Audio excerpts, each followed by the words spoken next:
Good morning बच्चों आज हम भारत की खोज के अंतर्गत एक टॉपिक पढ़ेंगे, भारत की विविधता और एकता।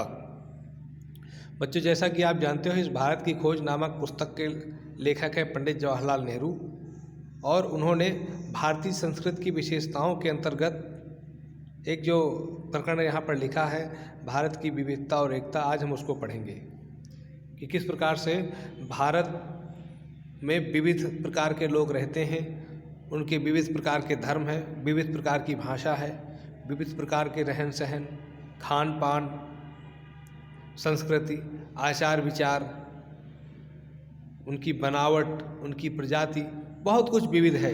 लेकिन इस सब के बावजूद भी उनके अंदर कोई एक ऐसा तत्व है जो सबको भारतीय होने की प्रेरणा देता है, और सब एक संस्कृति के सूत्र में बंधे होने के लिए प्रेरित होते हैं और भारतीय कहलाते हैं। तो आइए सब इन्हीं तत्वों के बारे में जानते हैं। भारत की विविधता अद्भुत है, प्रकट है, वह सतह पर दिखाई पड़ती है और कोई भी उसे देख सकता है। इसका ताल्लुक शारीरिक रूप से भी है और मानसिक आदतों और विशेषताओं से भी। बाहर से देखने पर उत्तरी पश्चिमी इलाके के पठान और सुदूर दक्षिण के वासी तमिल में बहुत कम समानता है। उनकी नस्लें भिन्न हैं, हालांकि उनके भीतर कुछ समान सूत्र हो सकते हैं। वे चेहरे और शरीर गठन में, खाने और पहनावे में और भाषा में एक दूसरे से भिन्न होते हैं। उत्तर पश्चिमी सीमांत प्रदेश के मध्य एशिया की गमक तो है ही, वहाँ के बहुत से रीति रिवाज जैसे कश्मीर के भी हैं, हिमालय के उस पार के देशों की याद दिलाते हैं। पठानों के लोक प्रचलित नृत्य रूसी कोजक नृत्य शैली से मिलते हैं। इन तमाम भिन्नताओं के बावजूद पठान पर भारत की छाप वैसी ही स्पष्ट है जैसी तमिल पर। इसमें कोई आश्चर्य नहीं, क्योंकि सीमा के ये प्रदेश और साथ ही अफगानिस्तान भी है, भारत के साथ हजारों वर्ष से जुड़े रहे हैं। ये पुराने तुर्क और दूसरी जातियां जो अफगानिस्तान और मध्य एशिया में बसी थीं, इस्लाम के आने से पहले बौद्ध थीं और उससे भी पहले वैदिक काल में हिंदू थीं। सीमांत क्षेत्र प्राचीन भारतीय संस्कृति के प्रमुख केंद्रों में से था। अब भी स्मारकों और मठों के ढेरों ध्वस्त अवशेष उसमें बिखरे हैं, विशेष रूप से तक्षशिला के महान विश्वविद्यालय के, जो 2000 वर्ष पहले अपनी प्रसिद्धि की चरम सीमा पर था। सारे भारत के साथ ही एशिया के विभिन्न भागों से विद्यार्थी यहाँ खिंचे आते थे। धर्म परिवर्तन से अंतर जरूर आया है, पर उन क्षेत्रों के लोगों ने जो मानसिकता विकसित कर ली थी वह पूरी तरह नहीं बदल सकी। तो बच्चों, हमने ये जाना, पंडित जी ने यहाँ उदाहरण दिया उत्तर पश्चिम क्षेत्र के पठानों और दक्षिण के तमिलों की बात। शारीरिक रूप से जरूर उनमें अंतर है, रीति रिवाज भी अंतर है, लेकिन कहीं न कहीं दोनों में भारत बसता है, दोनों के अंदर भारतीयता मौजूद है। जैसे कि उत्तर पश्चिमी क्षेत्र के जो पठान हैं, उनमें कहा गया कि मध्य एशिया की गमक दिखाई पड़ती है, रूसी नृत्य इत्यादि की शैली वहाँ पर मिल जाती है, और तुर्क के जो लोग थे, अफगानिस्तान इत्यादि में रहते थे, उनमें भी भारतीयता है निश्चित रूप से। हाँ, ये बात ज़रूर है कि अफगानिस्तान में जो सबसे पहले कौन रहते थे, वैदिक धर्म के लोग रहते थे, अर्थात हिंदू रहते थे।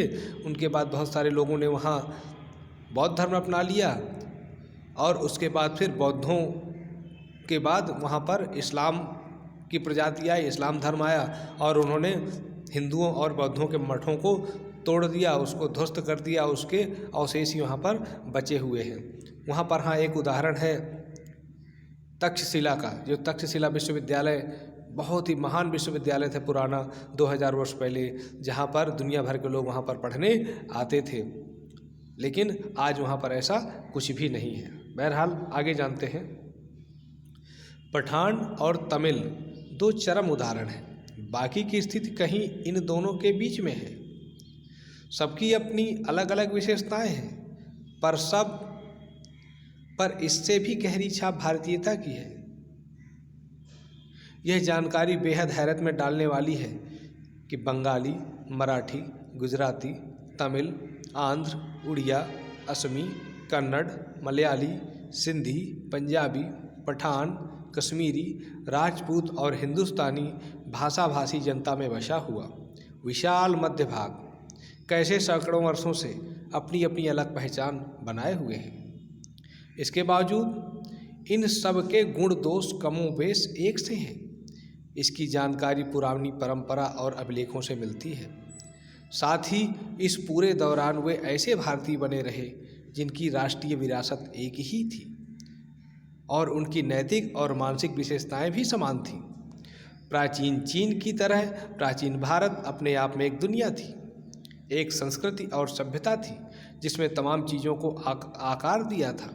विदेशी प्रभाव आए और अक्सर उस संस्कृति को प्रभावित करके उसी में जज्ब हो गए। जब भी विघटनकारी तत्व उभरे तत्काल उन्होंने सामंजस्य खोजने के प्रयास को बढ़ावा दिया। सभ्यता के आरंभ से ही भारतीय मानस में एकता के स्वप्न ने अपनी जगह बनाए रखी।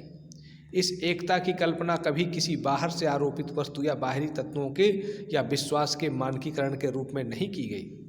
इसके अंतर्गत विश्वासों और रीति रिवाजों के प्रति अपार सहिष्णुता का पालन किया गया और साथ ही हर तरह की विविधता को मान्यता ही नहीं प्रोत्साहन भी दिया गया।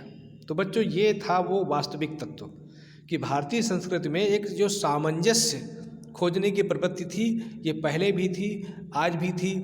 भारतीयों ने हमेशा दूसरों के विश्वासों, रीति रिवाजों का सम्मान किया है, दूसरे की विविधताओं को प्रोत्साहन और प्रेरणा ही नहीं दी है बल्कि उसको विकसित होने का पूरा अनुकूल वातावरण भी दिया।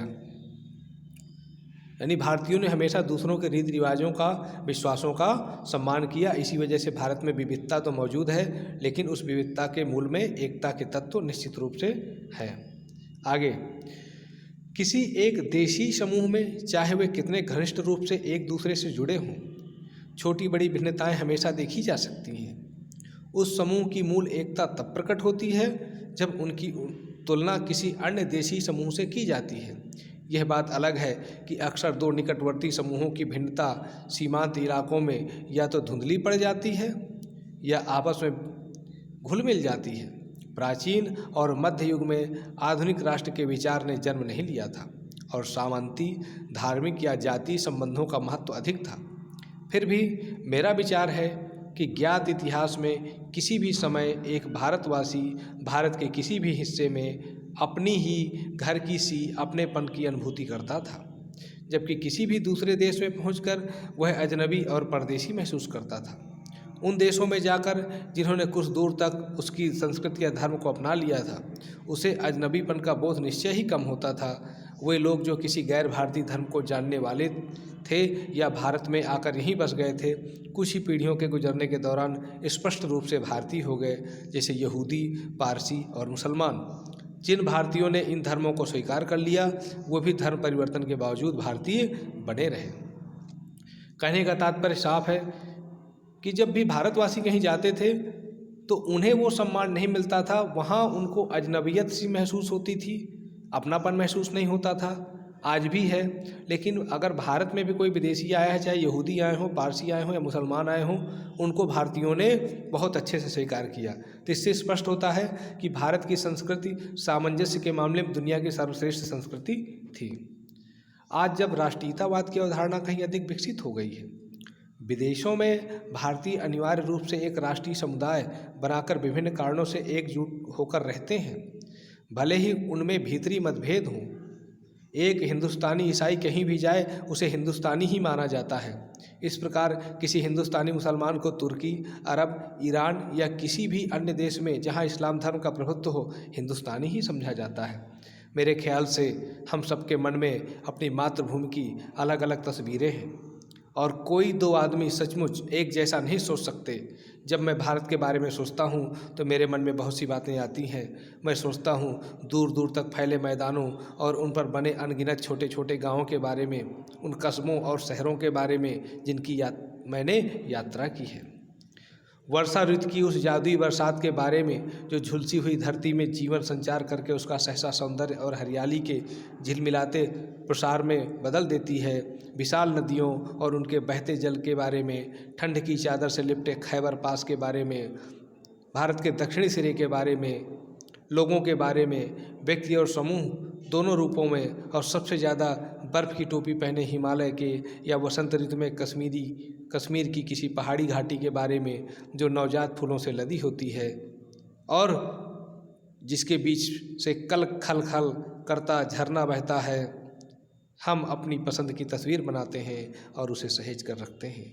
तो बच्चों, इन्होंने भारतीय संस्कृति की बात की, विविधता में एकता की बात की, पूरे भारत के अलग अलग ऋतुओं की बारे में बात की कि हिमालय में किस तरीके से बर्फीली पहाड़ियाँ होती हैं, कश्मीर में वसंत में किस तरीके से फूल खिलते हैं, भारत के पूर्वोत्तर में कैसे बारिश होती है, उत्तर भारत में जो झुलसी हुई धरती होती है गर्मी में, तो किस तरीके से जुलाई के महीने में उस झुलसी हुई धरती को बारिश ठंडा कर देती है। दक्षिणी सिरे के बारे में उन्होंने बात की।